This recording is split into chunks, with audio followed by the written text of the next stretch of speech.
네, 안녕하세요. 공동체 학교 졸업 발표, 마음의 중심으로 다가가는 이 순간을 발표하게 된 도현이라고 합니다.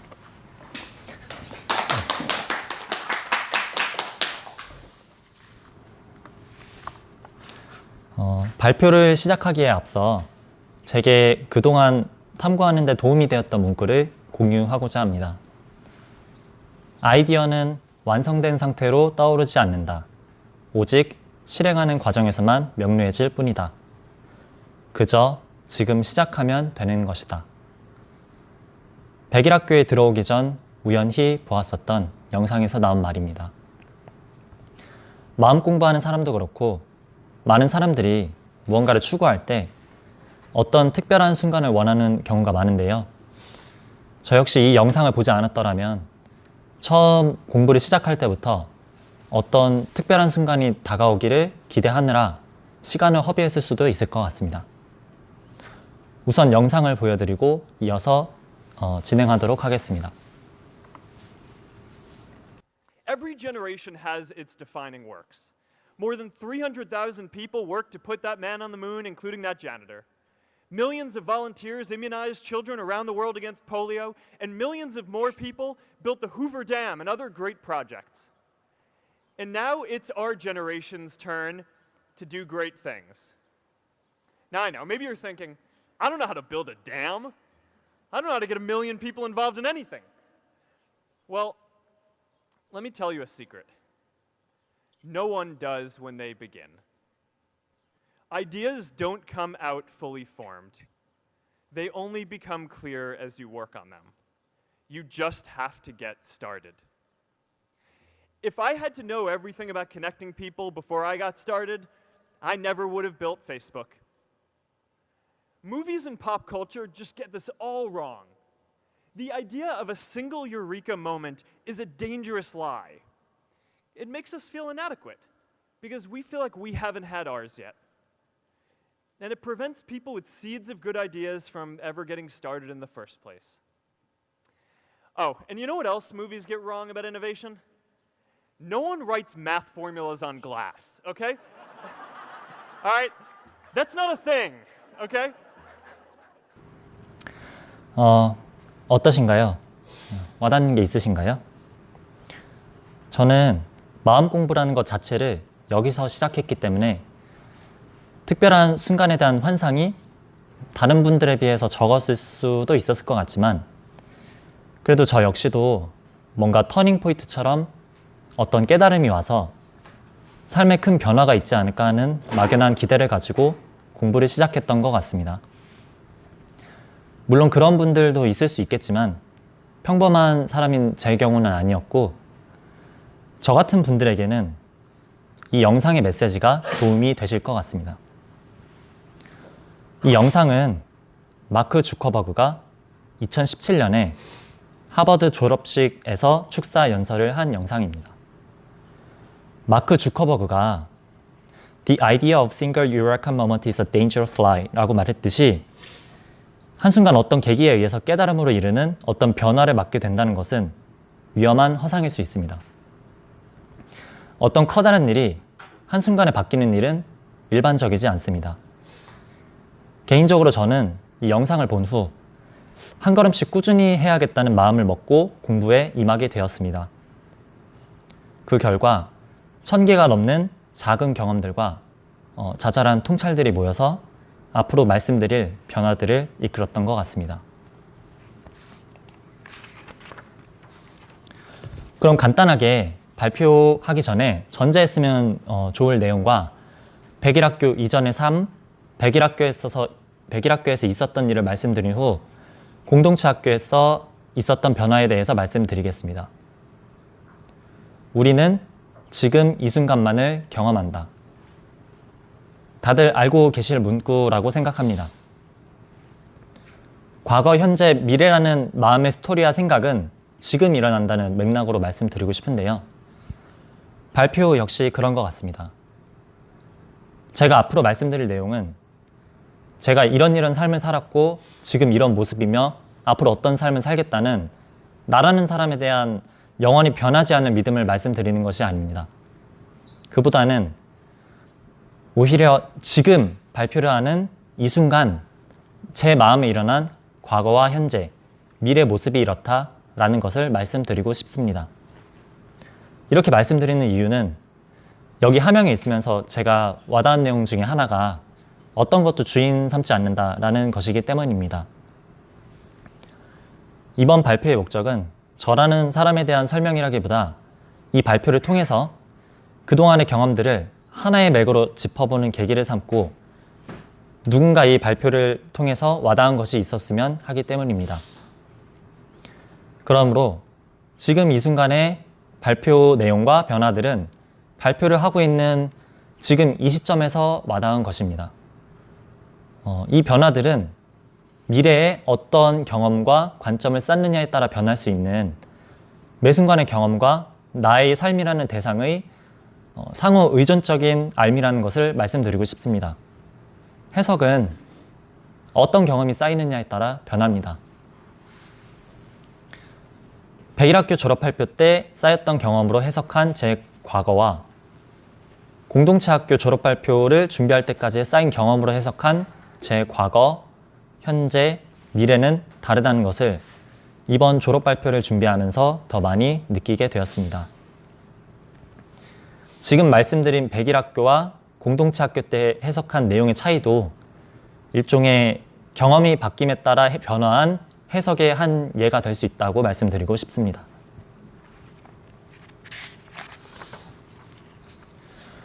그러면 먼저 백일학교 이전에 제가 어떤 삶을 살았는지 말씀드리겠습니다. 키워드로 얘기하면 공허와 방황이었는데요. 느낌으로 치면 프레젠테이션 배경 화면이나 왼쪽 사진 같은 느낌이었습니다. 이 사진들은 제가 아르헨티나에서 배낭여행을 하던 중에 찍은 사진들이었는데요.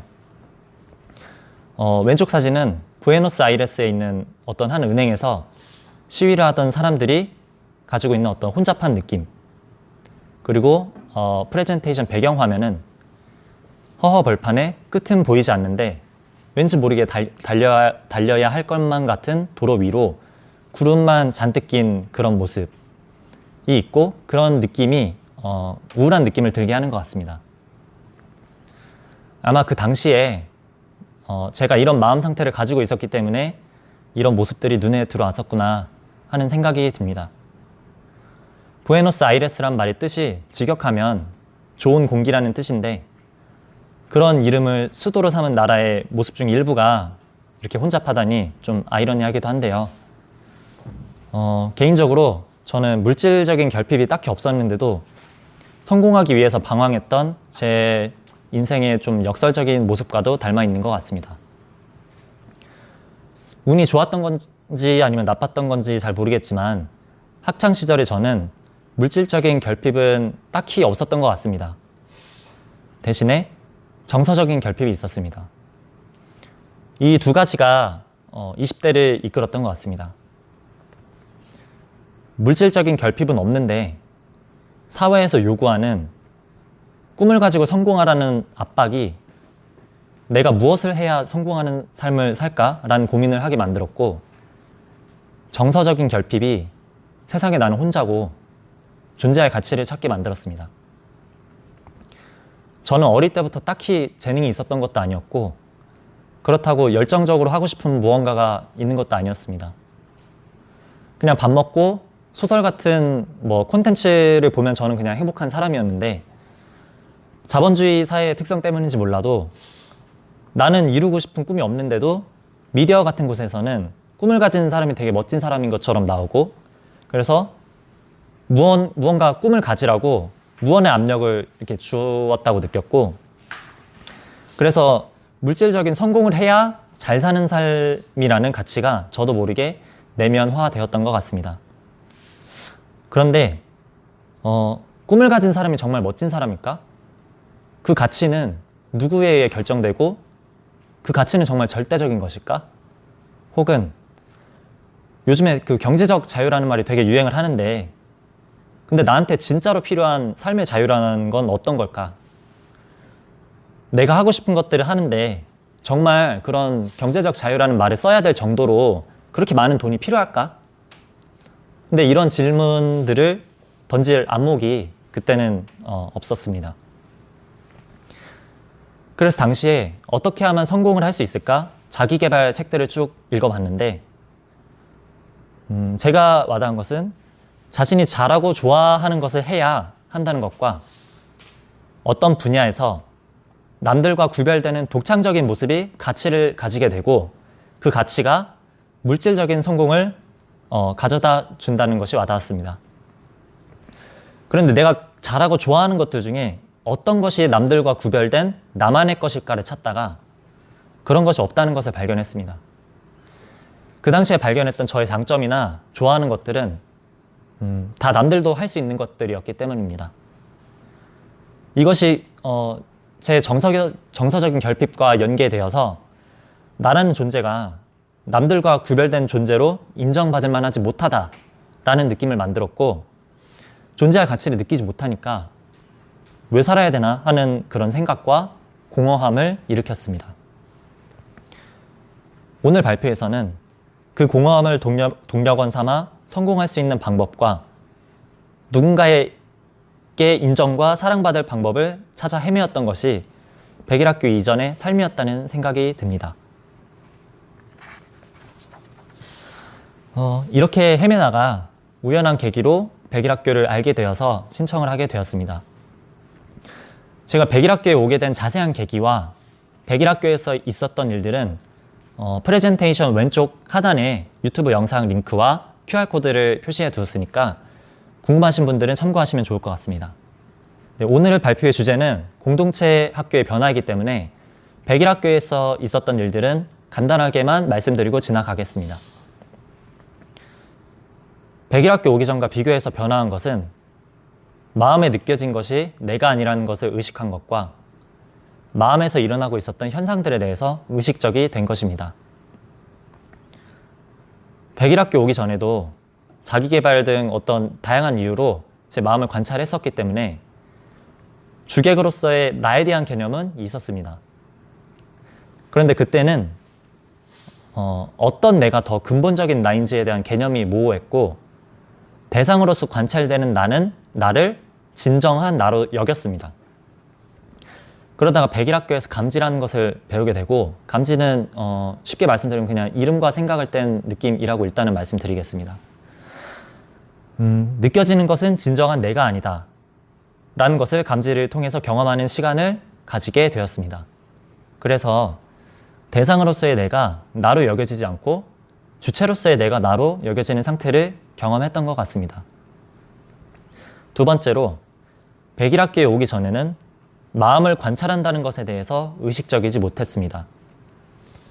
마음의 작용을 관찰했긴 했지만 내가 마음을 관찰한다 라는 이 현상에 대해서는 의식적이지 못했습니다. 그러다가 백일학교에서 주제를 품고 마음을 관찰하는 과정을 계속 진행하다 보니까 마음을 관찰하는 현상이 의식이 되었고 습관이 되었다는 것이 자각되었습니다. 지금까지가 공동체 학교를 시작하기 전까지 일어났던 일들이었습니다. 이제 공동체 학교에 있는 동안 어떤 변화가 있었는지 말씀드리겠습니다. 크게 세 단계로 나눠서 1년차, 2년차, 3년차에 있었던 변화의 단계를 설명드릴 텐데요. 그냥 이해하기 쉽게 새싹에서 줄기, 나무로 1년차, 2년차, 3년차 점점 성장해가는 모습으로 이해하시면 좋을 것 같습니다. 각 단계는 이해를 통해서 추구하려고 했던 1년차와 체험 같은 경험을 통해서 추구하려고 했던 2년차, 마음의 원리와 구조를 파악함으로써 추구하려고 했던 3년차로 나뉩니다. 그리고 앞으로 마지막으로 앞으로의 방향성에 대해 말씀드리고 발표를 마치도록 하겠습니다. 다만 이 발표 앞에서 영상을 보여드렸다시피 실제로 일어났던 일들은 1년차, 2년차, 3년차에 해당하는 흐름이 섞여서 일어났고 각각에 해당하는 와닿음들이 시간이 갈수록 명료해진 것입니다. 다만 점점 그 3년차에 대한 흐름으로 바뀌었습니다.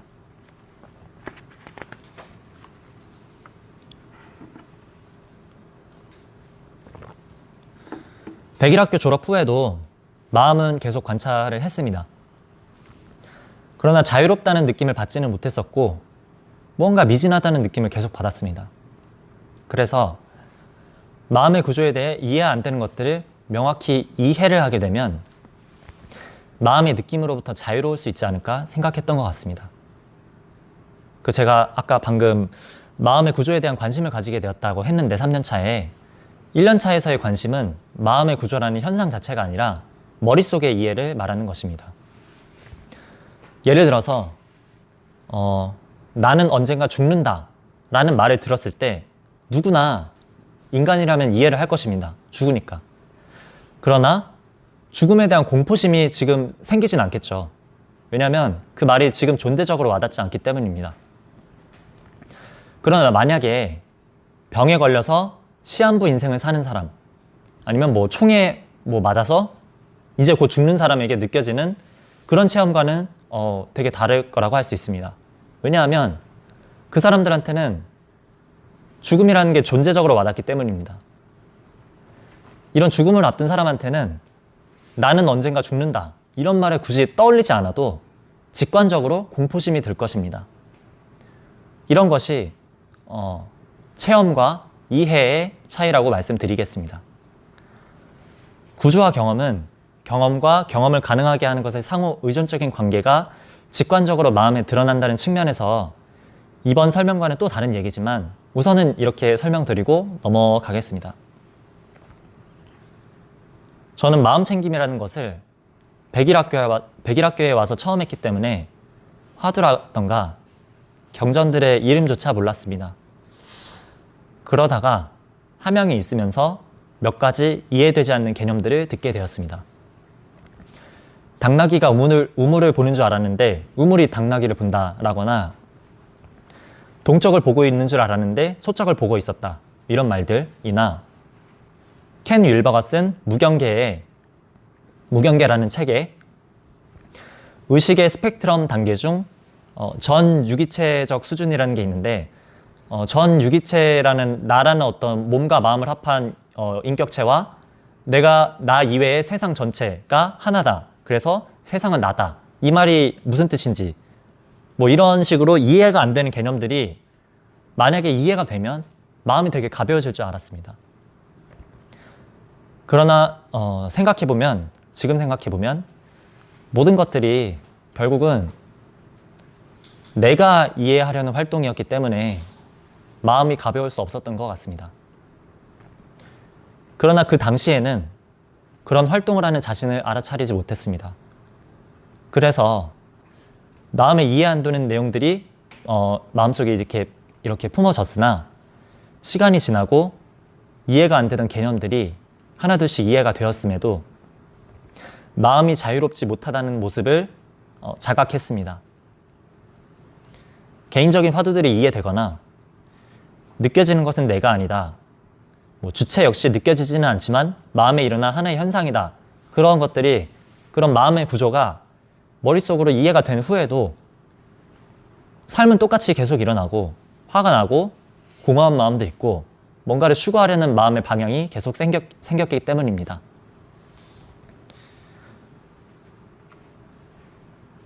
그래서 2년 차에 들어서 어느 순간 무언가를 이해한다고 해서 그것이 삶을 본질적으로 변화시키지는 못하는구나 라는 것을 느꼈던 것 같습니다. 마음에 와닿아야 하는 건데 느껴지는 것은 내가 아니지라고 이해한 걸 내가 억지로 그렇게 살려고 해서 되는 것은 아니었습니다. 대신에 경험을 많이 쌓아서 마음이 저절로 와닿게 해야 된다라는 것이 와닿았습니다. 경험에 초점을 맞추다 보니 이런저런 경험을 통해서 일어난 마음을 넘어가려는 그런 방향이 생겼는데요. 우선 마음에서 일어난 끌림과 밀침을 멈춰보거나 온전히 겪어보려는 행위를 통해서 마음이 이럴 때 이런 현상이 일어나는구나 라는 것을 경험하려는 시도들이 일어났습니다.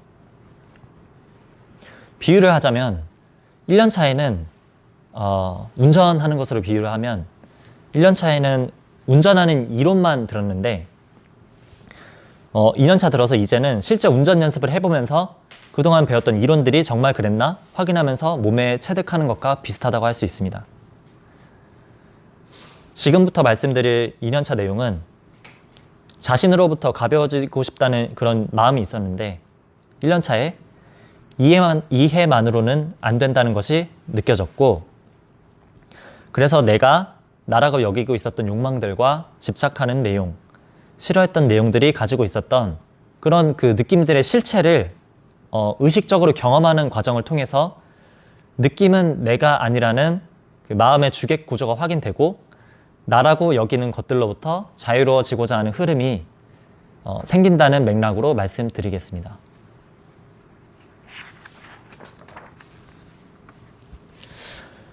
먼저 끌림에 대한 것들인데요.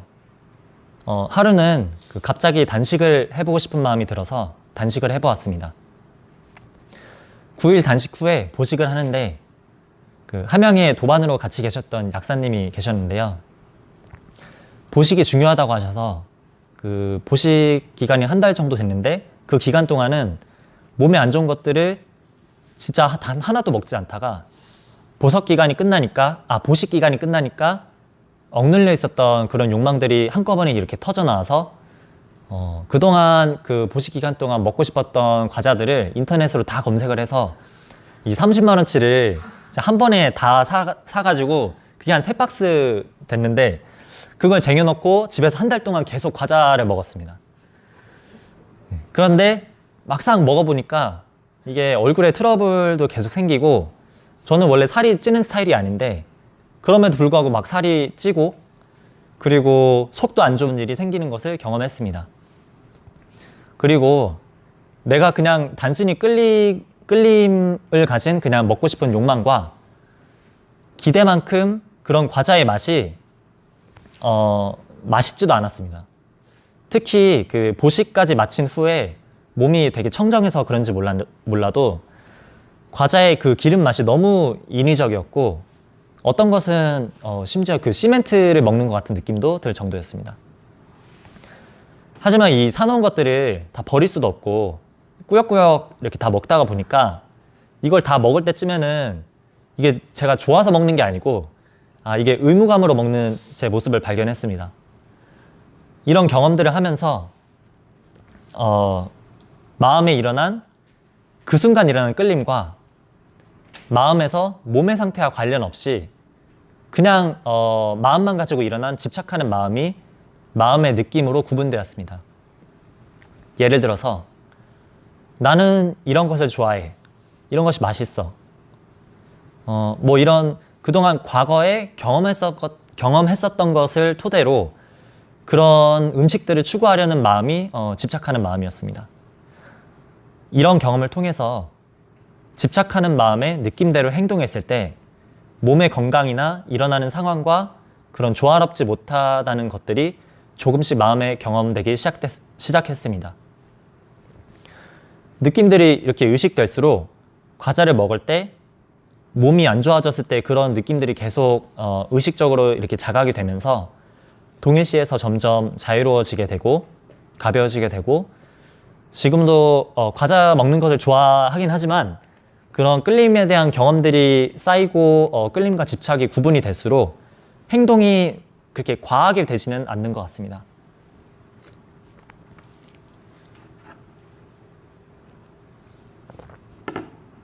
그 다음은 삶에 끌리는 마음입니다. 제가 백일학교에 있는 동안 2번 정도 죽을 뻔한 일이 있는데요.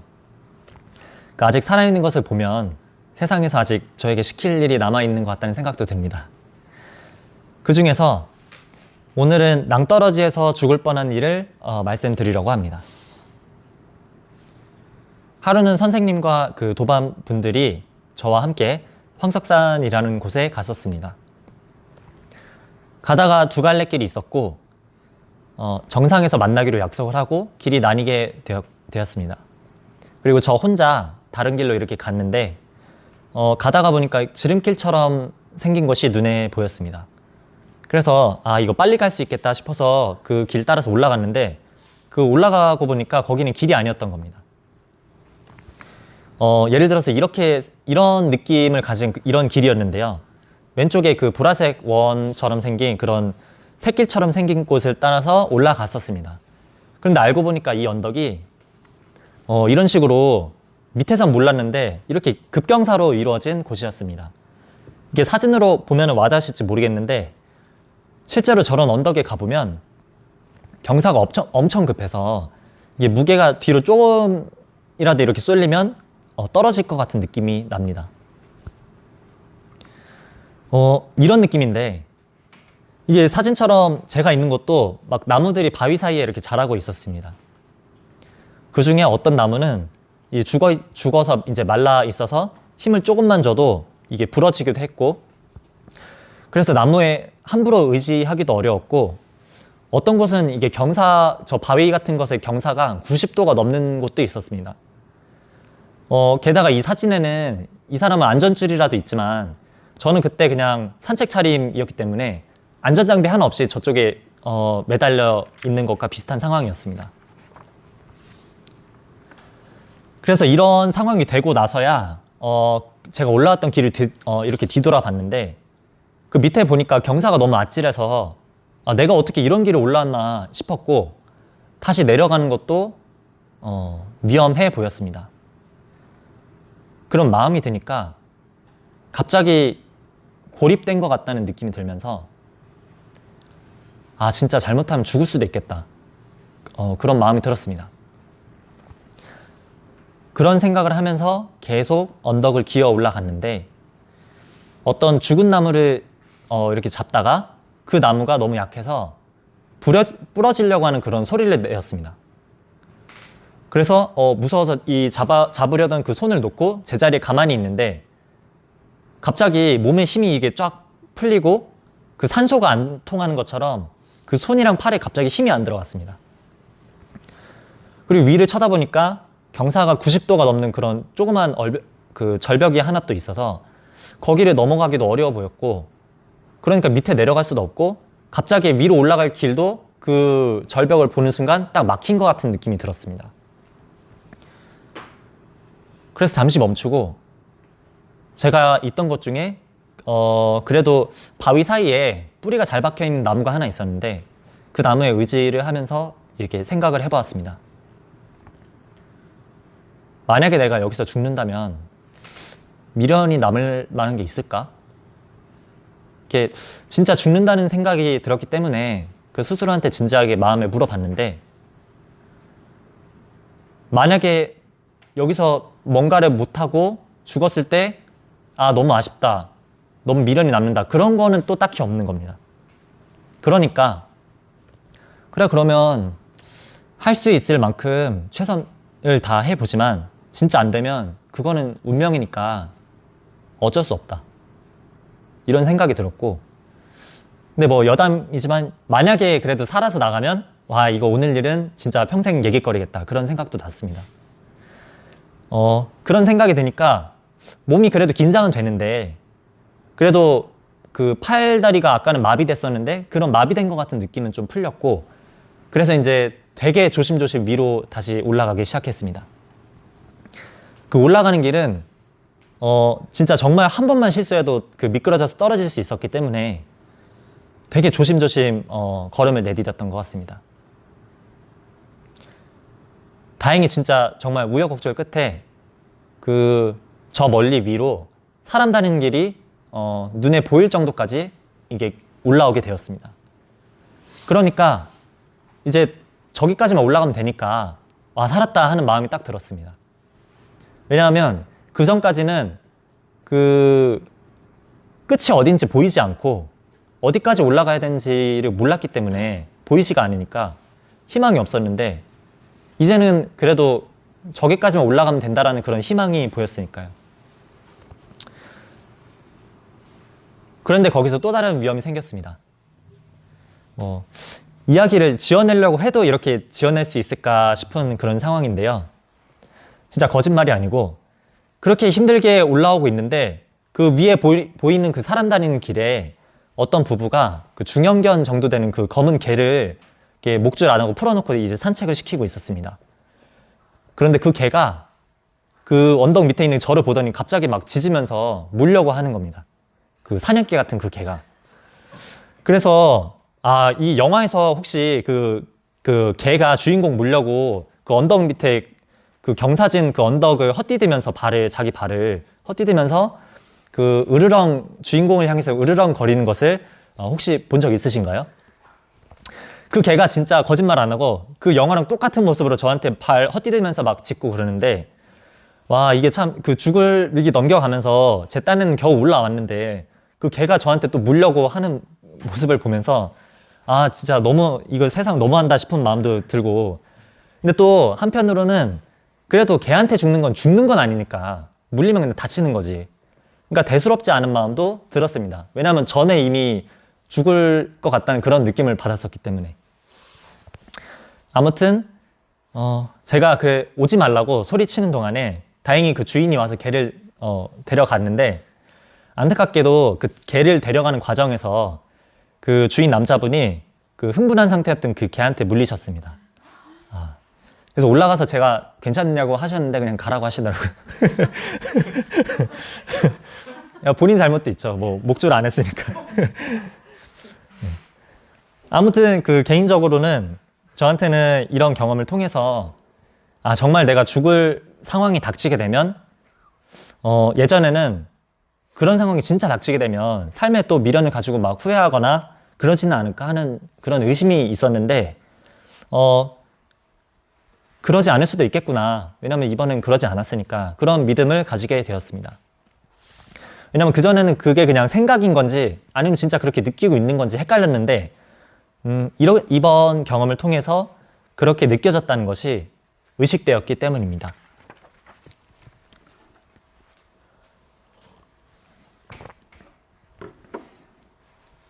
다음은 밀침입니다. 지금까지의 흐름이 이런 경험을 하게 되면 나라는 것으로부터 자유롭다는 것을 스스로에게 증명할 수 있지 않을까? 였기 때문에 제가 싫어하는 것들에 대해서도 이런 것들을 확인하고자 하는 마음의 흐름이 있었는데요. 특히 함양에 있는 동안 제가 통증으로 많이 시달려서 그런지 이 고통에 대해서 넘고자 하는 마음이 굉장히 많았던 것 같습니다. 하루는 치과에 갔다가 이 양쪽 아래쪽 사랑니를 뽑게 되었는데요. 부분 마취를 끝내신 그 치과 의사분이 그냥 아플 거예요. 그냥 무심히 한마디 하시더라고요. 그래서 양쪽을 뽑았는데 그 날을 나눠서 뽑았어요. 근데 첫날 뽑았던 사랑니는 마취가 제대로 안 돼 있어서 정말 아팠습니다. 그 왜 옛날에 그 감옥에서 사람들 고문할 때 그 생리 뽑는 고문 있잖아요. 그때 그 사랑니 뽑으면서 왜 이 치아를 뽑는 것을 고문으로 이용했는지 진짜 이날 절절하게 체험을 했습니다. 정말 그 몸에 힘이 빡 들어가고 이게 어지러워서 치아 뽑고 나니까 한 2시간 정도 아무 생각도 안 나더라고요. 아무튼 이렇게 사랑니를 뽑고 있을 때 배웠던 게 있었기 때문에 그 고통을 관찰하면서 떨어지려는 마음이 생겼습니다. 할 수 있는 게 그거밖에 없기도 했고요. 그래서 그 통증을 바라보면서 이 느낌은 누가 느끼고 있는 거지? 하고 그런 것을 찾는 마음이 생겼는데, 갑자기 고통이 내가 아픈 느낌이 아니라 아픈 느낌은 따로 있고 나는 아픔과 상관없는 그런 투명한 존재로 있던 것을 발견했습니다. 그때 나라는 것은 느낌과 관계없이 투명한 것이구나, 그런 것이 경험되었습니다. 고통이 아무리 심해도 나라고 여기는 그 존재감 자체를 건드릴 수는 없구나, 그런 것이 와닿았던 것 같습니다. 그 경험이 있고 나니까 나중에 고통에 동일시되는 일이 생겨도 마음 깊은 한구석에 그래도 이 고통에서 벗어날 수 있다라는 믿음이 생겼습니다. 그리고 괴로워도 괜찮다는 그 믿음은 마음을 편안하게 해주었습니다. 왜냐하면 괴로운 마음에 동일시 되어도 정 못 견디겠으면 최후의 수단으로 이날처럼 존재감의 주의를 주면 된다라는 마음이 생겼기 때문입니다.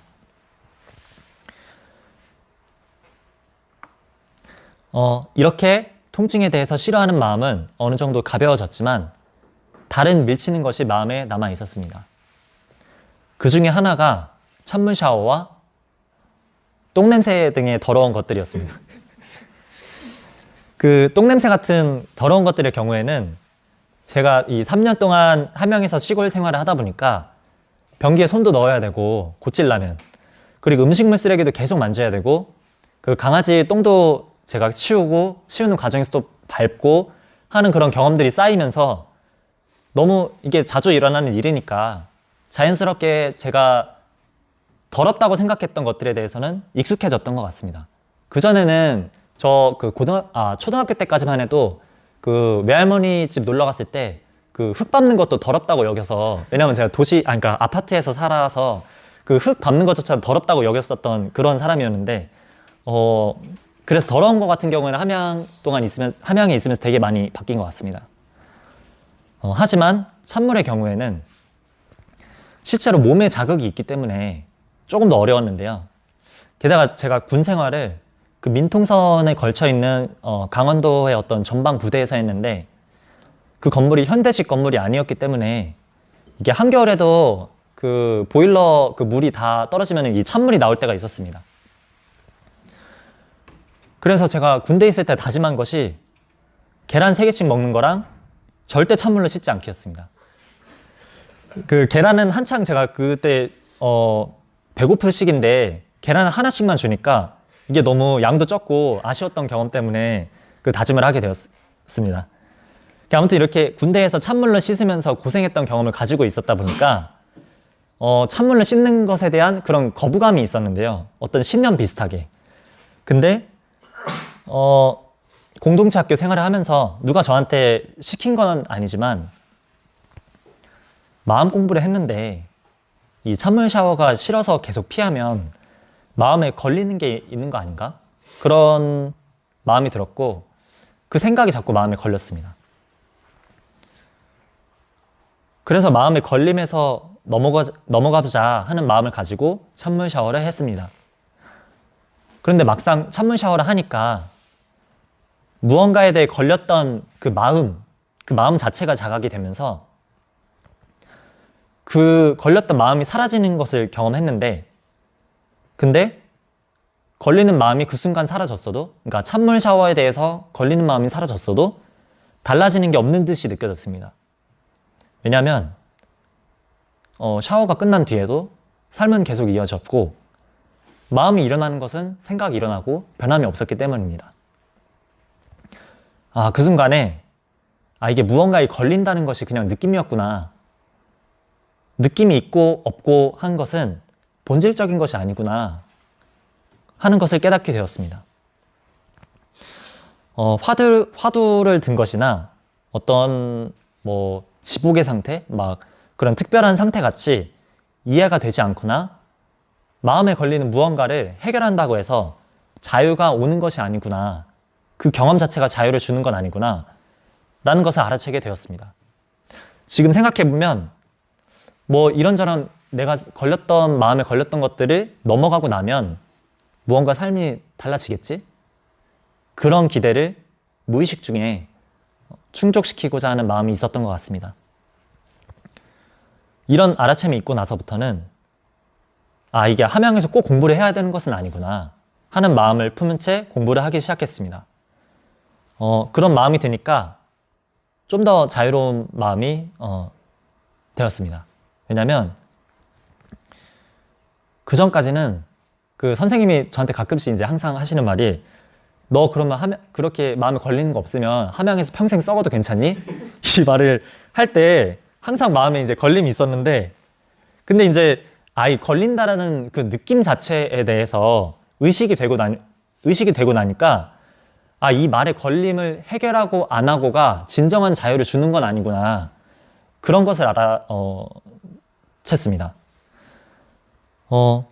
느낌을 해결하는 것이 중요한 것이 아니라 그 느낌의 진정한 주인이 누구였느냐, 느낌이 일어나는 구조가 무엇이냐, 그런 것들이 더 본질적인 질문이었다는 것을 이제야 느끼는 것 같습니다.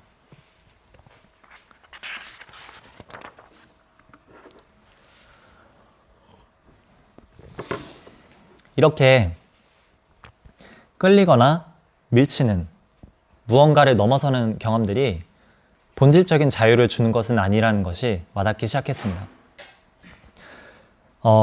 그래서인지 나로 여겼던 것들을 다시 한번 살펴보려는 마음과 그동안 배웠던 감지, 주의, 의도라는 현상을 다시 한번 되짚어서 하나하나 세밀하게 살펴보려는 마음이 더 중심이 되기 시작했습니다. 앞으로 나로 여겼던 것들을 살펴봤던 에피소드를 말씀드린 다음에 감지, 주의, 의도에 대한 내용을 말씀드리도록 하겠습니다.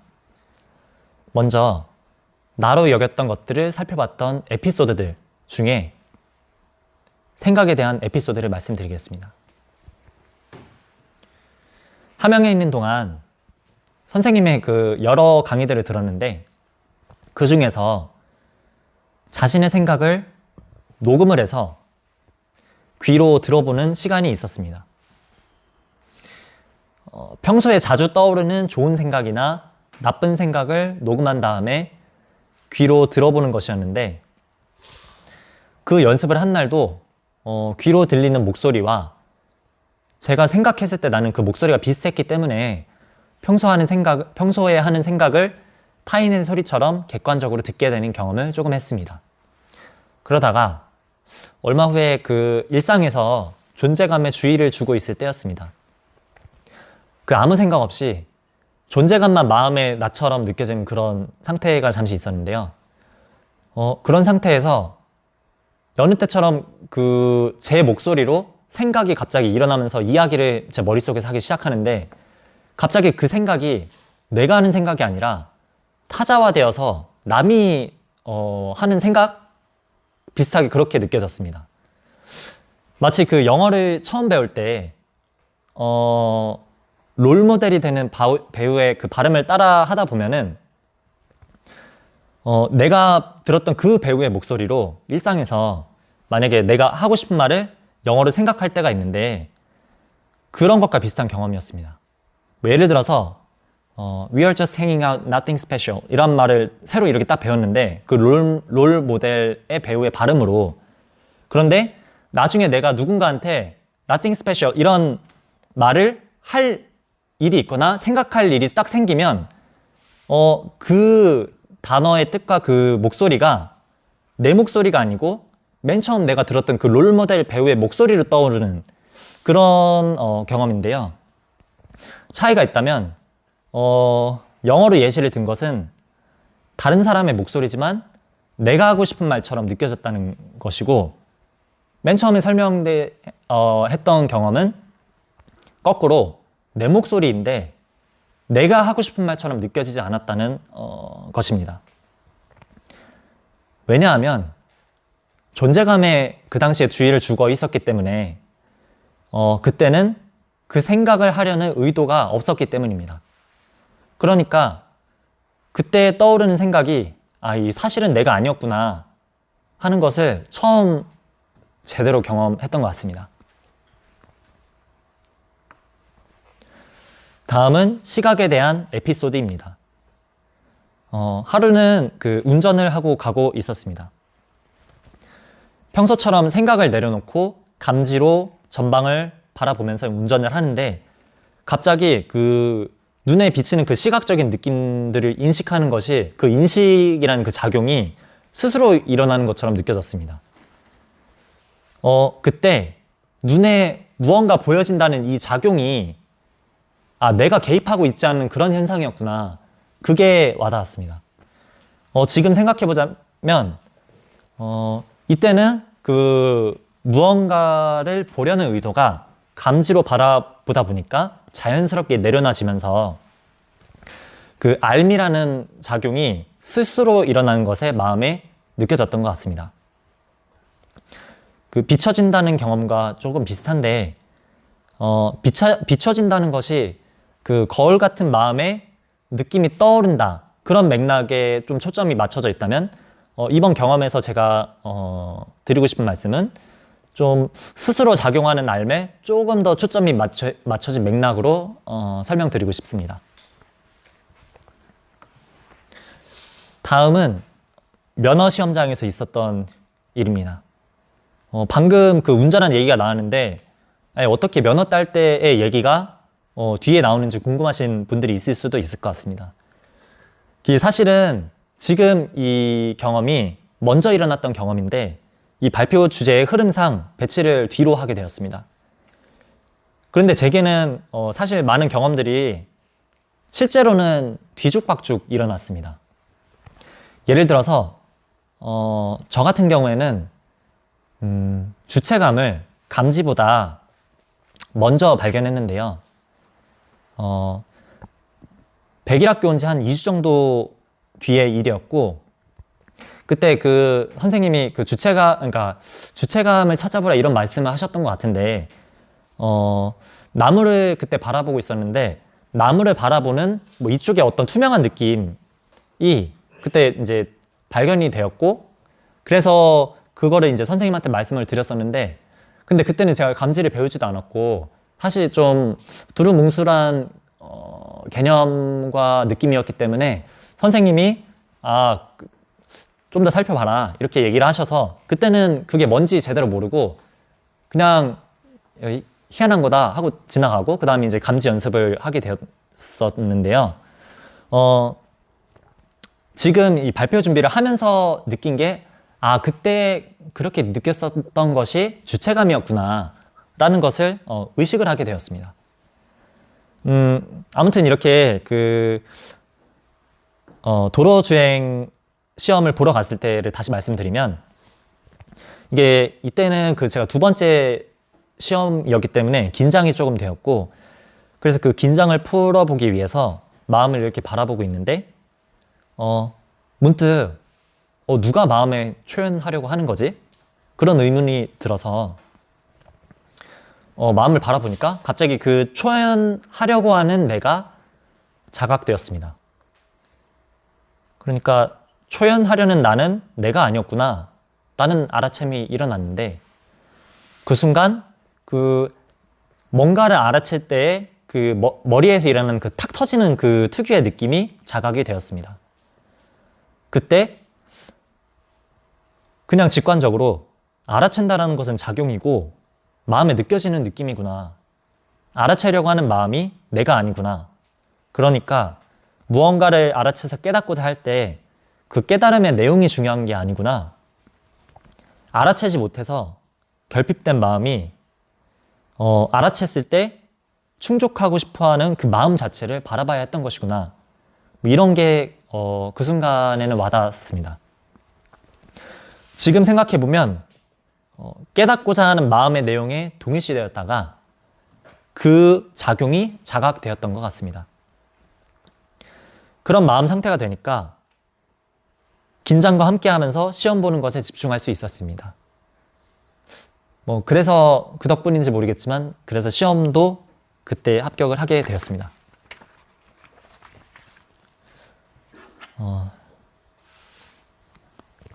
지금까지 나라는 것에 대해 관심이 가서 살펴봤던 얘기를 했는데 이제 감지, 주의, 의도에 관심이 갔던 이야기를 말씀드리도록 하겠습니다. 감지, 주의, 의도는 탐구가 진행되면서 어떤 특별한 경험이나 계기가 있지는 않았습니다. 앞에서 말씀드렸던 나에 대한 것을 살펴보는 것과 함께 그냥 꾸준히 연습을 계속했을 뿐입니다. 그러나 그 감지와 주의, 의도를 의식적으로 살펴보는 마음과 연습이 진행이 되면서 그냥 조금씩 내 눈에 비치는 이것이 마음의 느낌이구나. 무엇이든지 느껴지려면 주의가 가야만 하는구나. 그리고 지금 일어난 이 의도는 내가 일으킨 것이라기보다는 어떤 상황, 어떤 인식된 상황에 대한 반응으로 일어난 것이구나 라는 것들이 연습을 하면 할수록 그냥 조금씩 진해지면서 와닿았던 것 같습니다.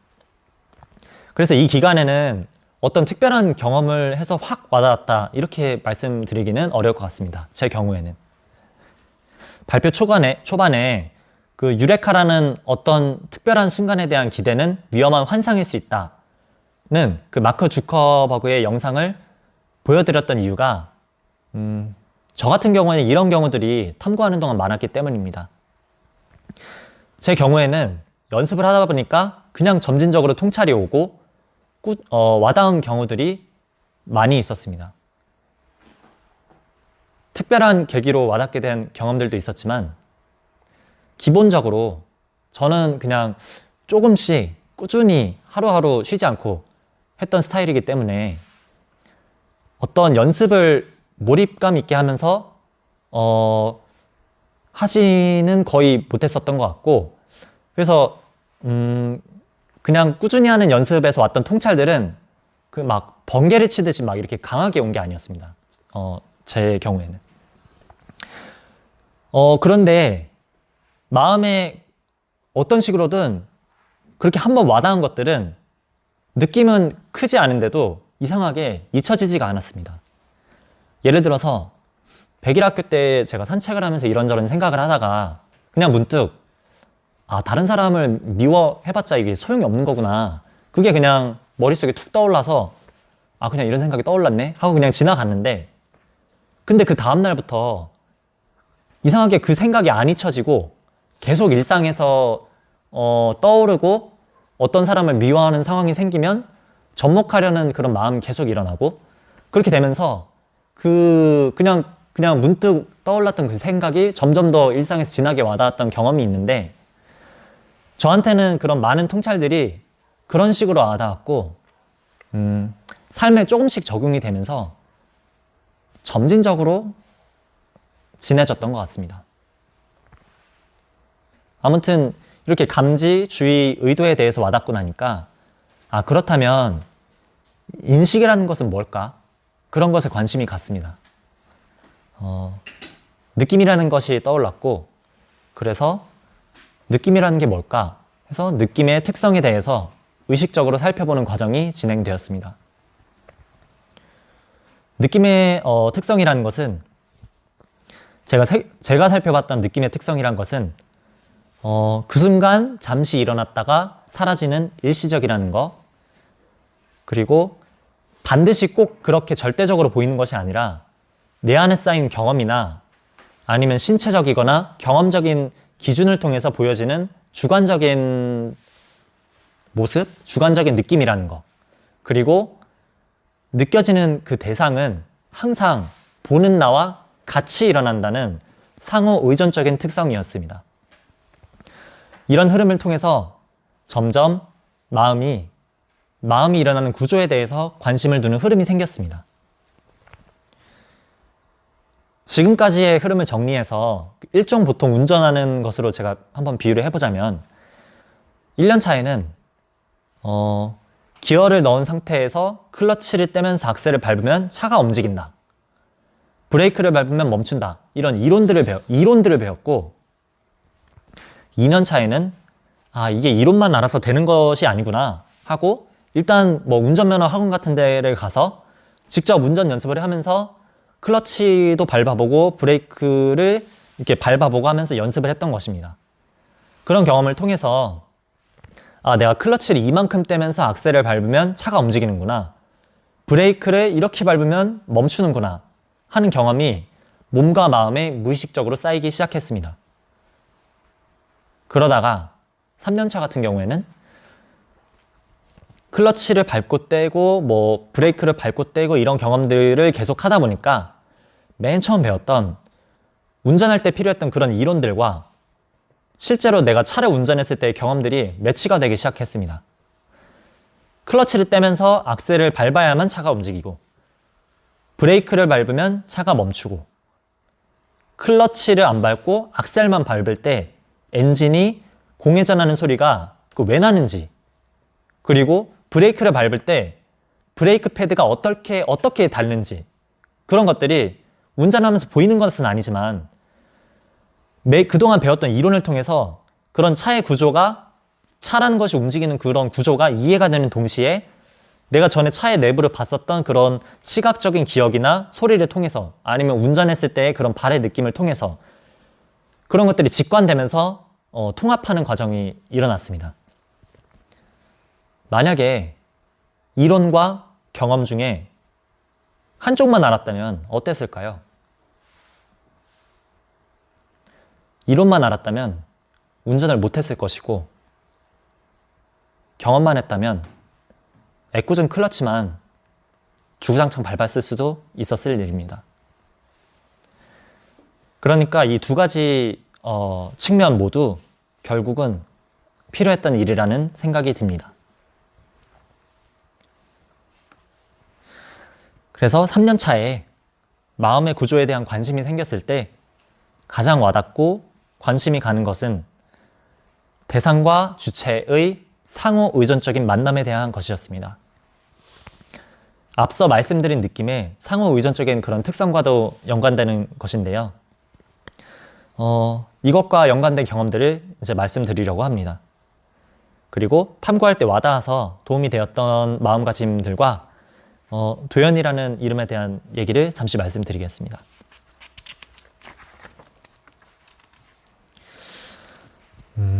먼저 손의 느낌. 하루는 선생님과 대화를 나누다가 그 감각 대상의 느낌은 감각하는 기관의 느낌이기도 하다는 얘기가 나왔습니다. 근데 그날따라 그 말이 와닿았습니다. 그래서 그 후로 그 개념과 관련된 경험들을 많이 하게 되었습니다. 어떤 날은 그 손바닥으로 이 책상을 이렇게 만지다가 왠지 그 문득 그 손등으로 책상을 느껴보고 싶은 마음이 생겼습니다. 아, 손등으로 만지면 어떤 느낌일까? 그런데 이 똑같은 책상의 부위를 이렇게 만지고 손바닥과 손등을 이렇게 닿았는데 그 느껴지는 느낌이 다르게 났습니다. 그때 이게 정말 그렇구나. 그러니까 같은 부위인데도 책상에 내가 닿은 것은 책상의 같은 부위인데도 손등이 닿느냐 손바닥이 닿느냐 이렇게 무엇이 가서 닿느냐에 따라서 느낌이 다르게 느껴지니까 내가 이 책상의 촉감이라고 머릿속에 생각하고 그 믿는 것은 주로 내가 만져봤던 손바닥 그 손바닥과 만나서 느껴진 느낌이지 이 책상 자체의 느낌은 아니구나. 그런 것들이 와닿았습니다. 실제로 같은 표면을 아무거나 손바닥이나 손등, 팔 안쪽이나 얼굴, 피부 이렇게 대보면 그 차가움이나 부드러운 그 강도들이 되게 다 다르다는 것을 확인하실 수 있을 것입니다. 그 촉감의 느낌이.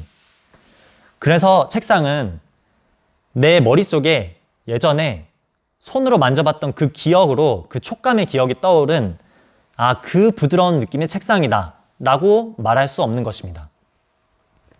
그 책상의 촉감의 본질이요. 그리고 이 경험은 거꾸로 말하면 내가 무언가를 만진 순간 느낀 그 책상의 느낌은 그 책상과 닿은 손바닥, 손등, 팔 안쪽의 느낌이라는 뜻입니다. 그런데 왜 손바닥과 손등, 팔 안쪽이 늘 있는 것 같을까? 의문이 들었습니다. 그래서 마음에서 그 늘 있는 것 같은 느낌이 어떻게 일어나는지를 살펴보았고 그것은 내가 책상을 만질 때 내가 눈으로 그 책상을 만지는 손바닥을 보고 있기 때문에 내 손바닥에 무엇이 닿던지 안 닿던지 내 손바닥이 있는 것처럼 느낄 수 있는 것이라는 것을 알아챘습니다. 근데 만약에 내가 시각장애인이라서 눈이 없다면 시각을 쓸 수 없고 그러면은 내 손바닥에 무언가가 닿지 않으면 내 손바닥이 있는지 없는지를 의식하기 되게 힘들 겁니다. 이거는 저희가 얼마나 세상을 인식할 때 시각에 의존하고 살며 존재를 시각적인 이미지로만 규정하고 있느냐 하는 것을 자각시켜주는 대목이라고 할 수 있습니다. 아무튼 이런 경험을 통해서 내가 보거나 느끼고 있는 그 대상은 눈이나 손 등의 느낌이기도 하다는 것을 느끼게 되었습니다. 이 경험은 보이거나 느껴지는 것을 통해서 보여지지도 않고 느껴지지도 않지만 직관될 수 있는 방식을 저에게 알려주었습니다.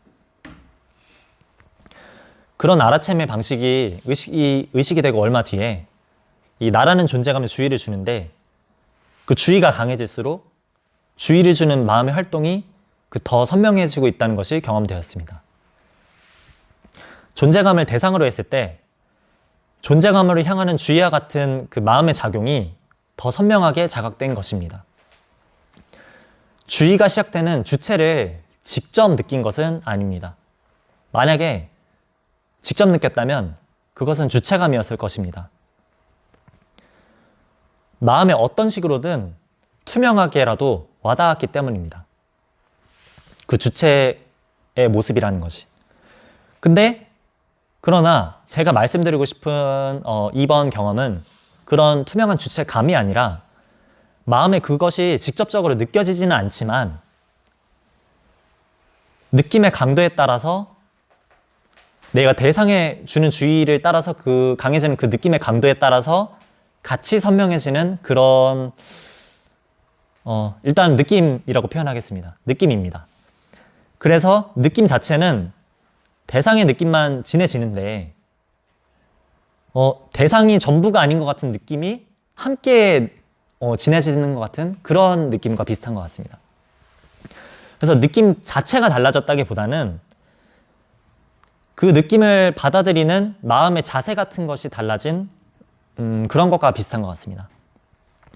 사진으로 예를 들면 저렇게 대상을 보고 있는 내가 있는데 사진이 보인다는 것이 그것을 보는 무언가를 증명하는 것이라는 그런 알미 생기면 저렇게 얼굴이 떠오르고 주의를 세게 주면 줄수록 이렇게 대상의 느낌이 아니라 그 대상을 보는 무언가가 진하게 확인되는 것 같은 경험입니다.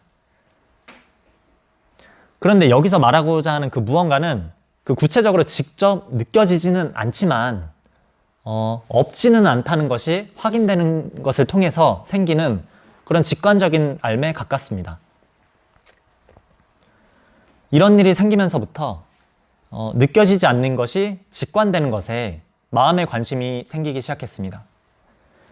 그러다 보니까 이 주체는 느껴지지도 않는 건데 그럼 내가 나라고 여기는 것은 뭔가? 이 느껴지지 않는 것을 이걸 나라고 할 수 있는 것인가? 그런 의문이 들었습니다. 그래서 그러면 무엇을 내가 나라고 여기나 그걸 살펴봤습니다. 그러니까 무언가 나의 통제 아래 있어서 내 마음대로 할 수 있는 어떤 거 혹은 내가 그것에 어떤 동의시가 깊이 된 거 그런 것들을 나로 여긴다는 것을 발견했습니다. 이런 것들이 구분이 되니까 의도적으로 내는 주의와 자동적으로 일어나는 그 주의의 차이처럼 의도를 내면 내 뜻대로 일어나는 것을 나라고 여기고 내 의도와 상관없이 일어나는 것들은 나처럼 여겨지지 않았구나 라는 그 느낌의 차이가 분별되었습니다. 그러니까 선생님께서 예전에 말씀하셨던 그 주체와 본성의 차이가 구분이 되었습니다. 무언가를 나로 여기고 있느냐 그 차이구나. 주체나 본성 모두 직접적으로 느껴지지 않고 직관되는 류의 방식이긴 하지만 제가 주체에 머물고 주체로 있는다고 할 때는 주체라는 그 무언가를 느껴지진 않지만 자신으로 여기고 있었다는 것을 알아챘습니다. 핵심은 무언가를 나로 여기는 개인성을 품은 마음과 비개인성이 된 마음의 차이였습니다. 따라서 제가 지금 대상을 보면서 보고 있는 어떤 시각적인 예를 들면 시각으로 예를 들어서 제가 대상을 보면서 보고 있는 눈이 확인될 때 확인된다는 것은 내가 눈을 의식하는 건 아니지만 그 보는 대상을 통해서 확인될 때 직접 볼 수는 없지만 무언가를 보고 있는 이 눈을 내 눈이 보고 있다 이렇게 진정한 자신으로 여긴다면 그것은 아직도 마음의 부분에 있는 것이라는 것을 깨닫게 되었습니다. 마음이 그냥 둘로 나뉘어서 대상과 주체가 될 때 그냥 그 순간 내가 느껴지는 마음에서 느껴지지 않는 마음이라는 나로 옮겨갔을 뿐이지 어느 한쪽에 내가 머물고 있다는 점에서는 다를 게 없기 때문입니다. 그래서 결국 내가 무언가를 한다. 무언가로 내가 존재한다. 이 마음이 해결돼야 한다는 것을 깨닫게 되었습니다. 느껴지지 않는 그 주체라는 그 현상은 그 마음을 알아채게 해주기 위한 힌트일 뿐이었습니다. 그래서 그 이후로 나라는 개인성으로 마음이 머물고 있느냐, 그게 탐구의 더 중요한 주제로 다가오게 되었습니다.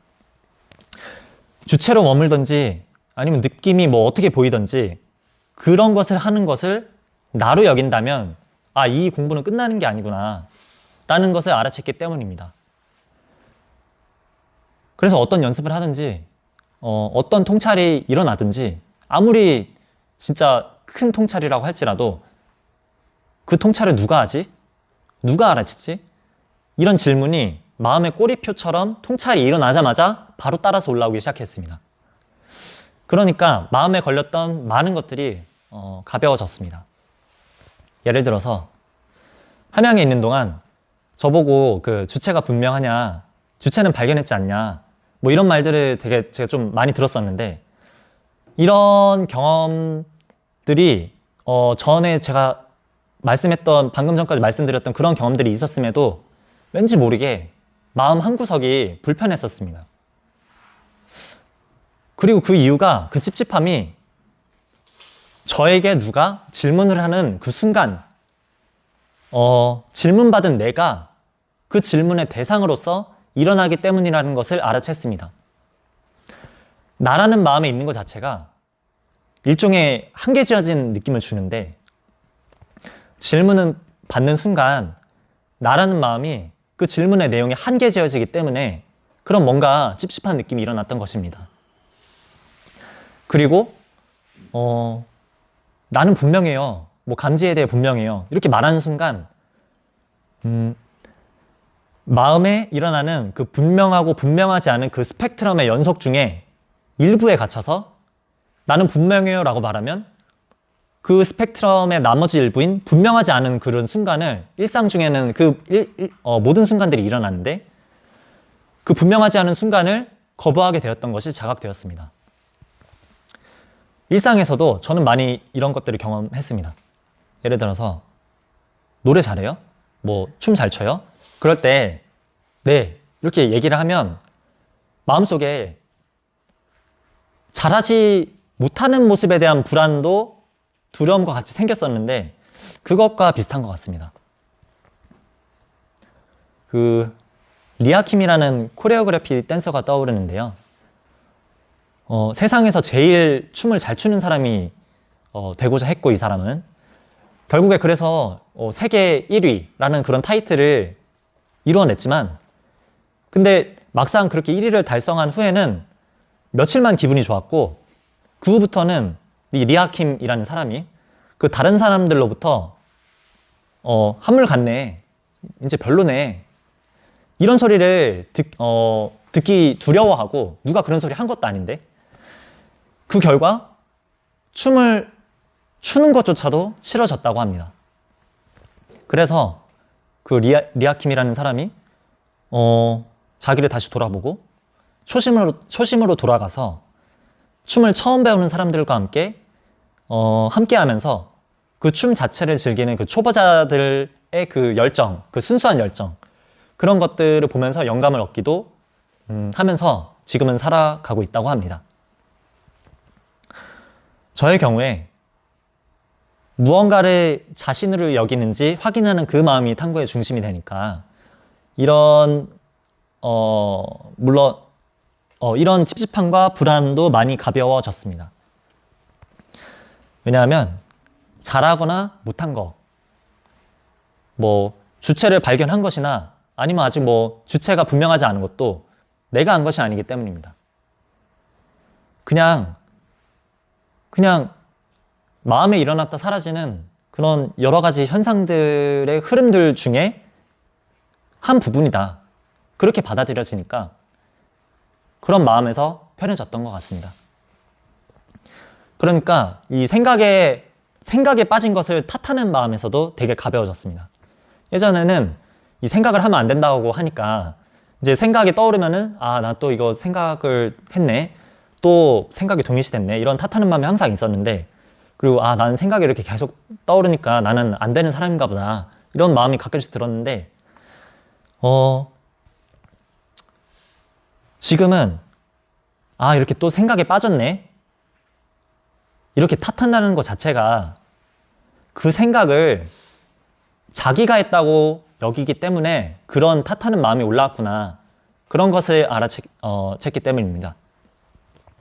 그래서 누가 생각에 빠졌는지, 누가 그 빠진 생각이 나인지, 빠진 그 나라는 게 진짜 있는지, 그런 것을 살펴보는 쪽에 조금 더 관심이 갔던 것 같습니다. 또 그 옳다고 여기는 것에 대해서 주장하려는 마음을 좀 더 조심하게 되었습니다.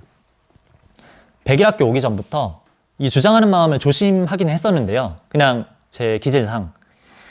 근데 그때는 제가 그 사람과의 갈등을 싫어하는 마음 때문에 그 조심을 한 것이지, 속으로는 그래도 내가 그래도 맞는데 이런 마음이 있었습니다.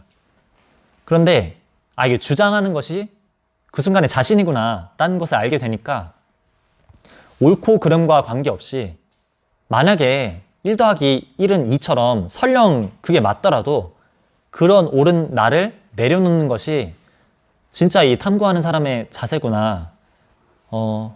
그런 것이 의식되었습니다. 지금까지 얘기했던 마음 공부는 이런 곳이구나. 이렇게 와닿은 것들, 그런 마음들도 역시 마찬가지입니다. 지금까지 얘기한 모든 거. 지금까지 와닿았던 것들은 그냥 앞으로 탐구할 때 잘 쓰면 되는 그런 경험들이지, 남들한테 내가 이런 경험했고 이게 맞으니까 공부 이렇게 해야 돼. 자신을 주장하면 안 되는 거야 라는 이 말조차도 다른 사람한테 자신을 주장하면 안 되는 거야 이렇게 말하는 순간 그건 그냥 또 다른 형태의 주장이 될 뿐이라는 것을 느꼈습니다. 이런 마음을 통해서 경험과 논리가 구분되었습니다. 자신을 내려놓는다. 그런 그 행동으로서의 경험은 지금 이 순간 적용됩니다.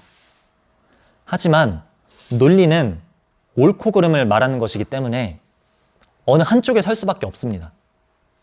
특히 그 논리가 종교에 적용될 때 그 자신을 숙이라는 개념을 자신 삼아서 자신이 믿지 않는 다른 종교를 핍박하는 데 쓰이면서 자기 모순에 빠지는 것 같습니다.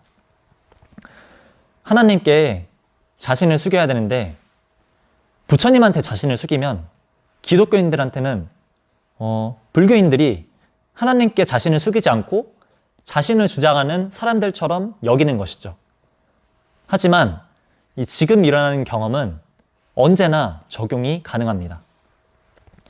그 자신을 내려놓는다라는 논리가 가리키고 있는 말의 행위는 자신이 기독교인이건 불교인이건 관계없이 같은 종교인들한테도 아니면 다른 종교인들한테도 일어날 수 있으니까요. 이런 구분을 통해서 저는 마음 공부에 무언가 올바른 내용이 아니라 그 마음 공부에서 말하는 그 행위로서의 경험에 초점을 맞추게 되었습니다. 이 분별은 무언가를 자신 삼는다라는 그 말의 개념보다는 그 말이 가리키는 행위에 초점을 맞추게 해주었고, 다른 사람에게 제가 느낀 것을 주장하지 않으려는 어떤 제동장치가 되어 주었습니다. 왜냐하면 어떤 말이든 주장하는 순간 그게 자신이 되어버리는 거니까요. 그 기준을 나로 삼아서 판단도 하지 않게 되고 그리고 판단을 하더라도 그것을 경계하는 마음이 일어나서 판단하고 있는 자신을 바라보게 해주었습니다. 그러니까 그렇다면 이 경험은 어떻게 상대방한테 전달이 될 수 있을까 의문이 들었습니다. 왜냐하면 말로 하는 순간 경험은 논리와 개념이 돼버리니까요.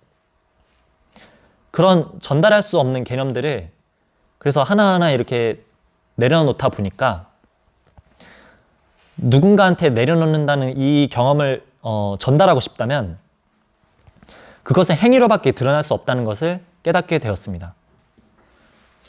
옳다고 여겨지는 무언가가 있다면 그건 그 자신의 행동을 통해서 사람들한테 이렇게 드러날 수는 있지만 말로 전달되는 것이 아니라는 것을 느꼈습니다. 그래서 자연스럽게 말보다는 행동에 초점을 맞추게 되었습니다. 그래서 제가 이 개념보다는 행동에 초점을 맞추게 되니까, 그리고 행동이 더 중요하게 되니까 다른 사람을 제 기준으로 옳다 그러다 이렇게 나누지 않으려고 하게 되고, 그럼 그렇게 하게 되는 순간은 상대방은 적이 아니게 되고, 그렇게 적으로 규정하지 않으니까 마음이 저 못된 놈과 나, 저 모자란 놈과 나 이런 식으로 구별되지 않고 그냥 하나의 커다란 유기체? 뭐 그런 모습으로 상대를 품는 마음이 자라기 시작했습니다.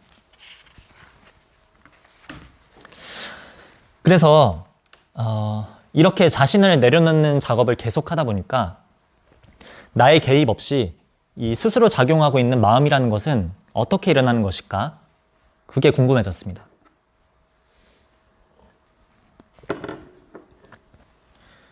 그러다가 어느 날 그 예전에 그냥 왠지 모르게 와닿아서 캡처해두었던 불교 글귀를 보게 되었습니다. 근데 그날따라 그 문득 그 깨닫지 못했을 때의 부처님의 입장이었다면 어떻게 해서 이런 탐구의 과정을 거치게 되었을까? 그것이 궁금한 마음이 들었습니다. 그 쌍유따니까야 도시경에 있는 말이라고 제가 알고 있는데요. 그래서 그 깨닫지 못했을 때 깨달음으로 가는 그 과정에서 기록한 그 부처님의 그 사유에 대한 흐름이 그 글에 적혀 있는데, 그래서 그렇다면 내가 아직 마음에 대해서 아무런 이치도 모른다는 가정하에 마음을 바라본다면 어떨까? 그 글귀를 그런 마음으로 바라본다면 어떨까? 그게 그 당시의 입장이었을 테니까. 그래서 똑같이 따라가면서 마음에 한번 적용을 해보았습니다. 아, 그래. 죽음이 있으려면 살아있는 게 있으니까 죽음도 있는 거지. 그리고 삶에 대해서 집착을 하려면 그 집착이라는 마음의 작용이 있으니까 그 집착이라는 작용이 무언가를 집착할 수 있는 거지. 삶이라도. 그리고 뭐 집착을 하려는 그 행위는 무언가에 끌리는 마음이 있으니까, 끌려한다는 마음이 있으니까 그 끌려하는 마음으로 무언가를 계속 집착할 수 있는 거지. 계속 이렇게 내려가다 보니까 맨 마지막에 이제 명색과 식에 대한 설명에 다다랐습니다. 아, 무언가 이름과 형태로 드러나려면 명색, 그것을 알 수 있는 안다라는 작용이 있어야 그게 드러날 수 있는 거지. 식. 근데 그럼 안다라는 작용은 뭐가 있어야 드러나는 걸까? 왜냐면 그때는 제가 마음속으로 마음에 대해서 아무것도 모른다라는 생각을 가지고 이제 바라보는 거니까, 그럼 안다라는 작용은 뒤에 또 뭐가 있길래 그게 가능할 수 있는 걸까? 라는 의문이 들어서 마음을 살펴보고 있는데 그 순간 그 안다라는 그 마음의 작용 자체가 따로 인식이 되었고, 그런 안다라는 작용에 의해서 드러난 감각적인 느낌이 비춰졌습니다. 어떤 느낌이냐면 그냥 제가 개인적으로 와닿았던 경험의 느낌인데, 전체주의를 하거나 주의제로 같은 것들을 할 때 주의가 이렇게 사방으로 뻗어나가거나 아니면 이제 주의를 아무 곳에도 주지 않을 때 눈에 이것이 무엇이다 라는 느낌은 없지만, 왜냐면 주의를 한 군데 특정한 대상에 주지 않으니까. 근데 무언가가 그럼에도 불구하고 비춰지고 있는데 보이진 않지만, 근데 그때 눈과 뇌가 스스로 하고 있는 이건 그냥 제가 개인적으로 표현하는 알매 작용이라고 하겠습니다. 그 감각적인 알매 작용이 느껴졌던 것 같습니다. 눈과 뇌가 스스로 하고 있는, 내가 하려고 하지 않아도 이미 되고 있는 그 알매 작용. 마음은 느낌이 없으니까 눈에 뭐가 비치는지 그게 뭔지 알지 못하지만, 몸의 일부인 그 눈은 무언가 그 다양한 그 빛의 파장을 그 색깔이라는 어떤 통로, 형태, 방식으로 받아들였기 때문에 그것이 시각적인 세계에 떠오릅니다. 마음에 느낌이 없더라도. 그러니까 그게 뭔지 모르더라도 시각적인 세계엔 떠오르는 거죠. 근데 그냥 제가 그렇게 와닿고 나니까 이 안다라는 말의 의미가 조금 다르게 와닿았는데요. 개인적인 그냥 와닿음인데, 그냥 제게는 경전에 그 안다라는 그 식이라는 그 말이 그냥 의식적으로 내가 의식할 수 있는 그 느낌을 인지하는 작용으로서의 알만을 말한 게 아니라 그 오감이 스스로 행하고 있는 그 작용 자체, 그 알아챈다는, 그 뭔가 닿았다는 그 작용 자체, 그 그거를 말하는 것이었구나. 그렇게 와닿았고, 그렇게 와닿았을 때, 이게 무언가를 알게 하고 아는 그 식이라는 작용과 닿은 그 어떤 무언가는 서로 만나야만 하는 거구나. 이게 따로 분리될 수 없구나. 라는 것이 지금 설명은 좀 부족할 수 있는데 뭔가 그냥 직관적으로 와닿았습니다. 왜냐하면 그 감각적인 자극에는 어떤 것이 나눠져서 경험되지 않기 때문입니다. 그냥 무언가 드러나 있는 것만 있었죠. 그러니까 이 명색과 식은 서로 의존할 수밖에 없구나. 그게 인식의 세계와 감지적으로 인식은 되지 않지만 뭔가 그냥 뭔가 안다라는 그런 세계를 구성하고 있구나. 그런 것을 알아챘는데 동시에 허탈하기도 했습니다. 왜냐하면 제가 그동안 막 그렇게 수도 없이 들어왔던 모든 것은 만남이다, 느낌이다, 이런 말이 그냥 경험을 통해서 그냥 다시 또 한번 그냥 재확인되었을 뿐이지 뭔가 다른 새로운 이치나 그런 것들이 없었기 때문입니다. 근데 대신에 무언가 새로 알아야 하는 건 없구나. 그냥 이치라는 것은 그냥 이렇게 간단한 거구나. 이게 전부구나. 그런 것이 와닿게 되었습니다. 그래서 이 경험을 통해서 무언가를 모르기 때문에 새로 꼭 알아야만 한다. 그런 마음은 많이 희석된 것 같다는 느낌을 받습니다. 이렇게 감각적인 알에 대한 경험이 와닿아서인지 감각적으로 풍경을 바라보려는 마음이 생겼는데요. 사실 엄밀히 말하면 보는 건 아니죠. 근데 하루는 잠시 산책을 하는데 그런 감각적인 풍경에서 백일학교에서 배우는 이름과 생각을 뗀 감지적인 풍경으로 마음이 전환되면서 인식되기 시작하는 그 순간이 의식이 되었습니다. 그래서 그 순간에 그 감지적인 그 느낌이 무언가 있다라는 느낌으로 다가오는 것을 발견했습니다. 그때는 제가 아파트를 보고 있었는데 아파트라는 느낌이 의식된 게 아니고 뭔가 그냥 형체의 느낌이라고 해야 될 것 같은데 그냥 감각에서 감지로 넘어오는 그 순간에 그 느낌의 존재가 살아나는 그런 느낌이 인식됐다. 이렇게 표현하는 게 좋을 것 같습니다. 그래서 그때 무언가를 마음에서 느낀 그 느낌 자체가 마음이 무언가를 존재화시킨 거구나. 존재라는 거는 느낌이구나. 내가 믿고 있는 그 존재라는 것은. 그런 것이 와닿게 되었습니다. 그래서 이런저런 통찰들과 와닿음이 있었고 최근에는 선생님이 새로 이름을 지어주셨습니다.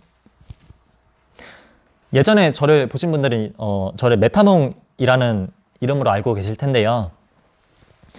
그 선생님께서 작년 초인가 올해 초에 그 발표를 할 때 이름을 지어주겠다 이렇게 말씀을 하셨는데 근데 저는 그러고 나서 발표가 이렇게 딜레이 되고 그냥 안 하는 것처럼 이게 지나가니까 그냥 안 지어주셨나 보다 하고 이걸 그냥 지나갔는데 그 선생님께서 이렇게 정말 이름을 지어주셨습니다. 한자의 뜻은 길도에 울릴 현이고 도라는 뜻은 생명의 원천이며 이치 그리고 울림은 진동이고 진동은 현상계의 근본 원리라는 것을 상징을 하셨고요. 존재하는 모든 것과 울림으로 하나 되라 그런 뜻으로 이름을 지어주셨습니다. 마음 공부를 하면 할수록 저 같은 경우에 뭔가 저를 나라는 개인성이 내려놓아지고 그럴 때 드는 어떤 그 성스러운 느낌이 마음에 들면 막 감동을 되게 많이 받게 되는데 예를 들면 기독교 친구가 기독교라서 예배라고 해야 되나? 그 예배에 참석을 하면 찬송가 부르잖아요. 그럼 찬송가의 그 성스러운 느낌이 마음에 느껴지면 갑자기 울음이 날 것 같고 그런 느낌들 그런 것들이 이제 많이 이렇게 마음 공부를 하면서 많이 생기게 되었는데 선생님께서 그렇게 감동하는 게 너의 특성이니까 세상과 이렇게 아름답게 공명을 해봐라. 그런 의미로 지어주신 것이라고 합니다. 그래서 이 자리를 빌어서 이런 뜻깊은 이름을 지어주신 선생님께 감사하다는 말씀 드리고 싶어서 발표 내용에 넣게 되었습니다. 네, 고맙습니다. 그래서 이제 마무리 할 건데, 지금까지 백일학교에 오기 전에 일부터 시작해서 백일학교에서 있었던 일, 그리고 공동체 학교를 하면서 탐구를 할 때 마음의 관심사가 1년차의 이해에서 2년차의 경험, 그리고 3년차의 경험에서 마음의 구조로 변해가는 과정을 말씀드렸습니다. 발표를 하면서 최대한 내가 이런 경험했다, 이런 뉘앙스보다는 그냥 이때 이런 마음의 흐름이 있었다, 이런 느낌으로 표현하려고 스크립트도 짜고 좀 노력을 했었는데 그 메시지가 잘 전달이 되었을지는 모르겠습니다. 근데 그래도 발표 중에 뭐 하나라도 혹시 와닿으신 게 있다면 이 발표가 의미가 있었을 것 같고, 오늘 발표를 봐주신 분들께 의미 있게 다가온 내용들이 있기를 바라겠습니다. 그리고 앞으로의 계획인데, 앞으로도 마음 공부는 일상에서 그냥 계속 꾸준히 할 생각이고요. 그런 과정에서 뭐 마음에 와닿는 흐름들은 계속 그냥 변해갈 것이라고 생각합니다.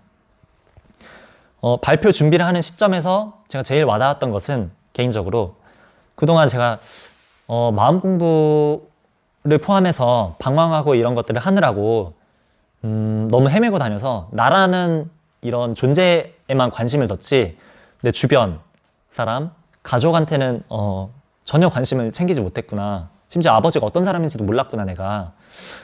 그런 것들을 느꼈습니다.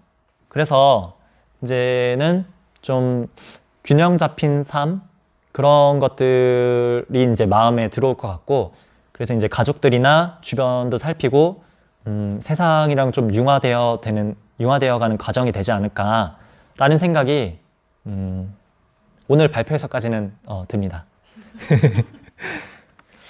그러면 이것으로 공동체 학교 졸업 발표, 마음의 중심으로 다가가는 이 순간을 마무리하도록 하겠습니다. 그동안 부족했던 제 발표를 봐주신 여러분들께 감사하다는 말씀 드립니다. 고맙습니다.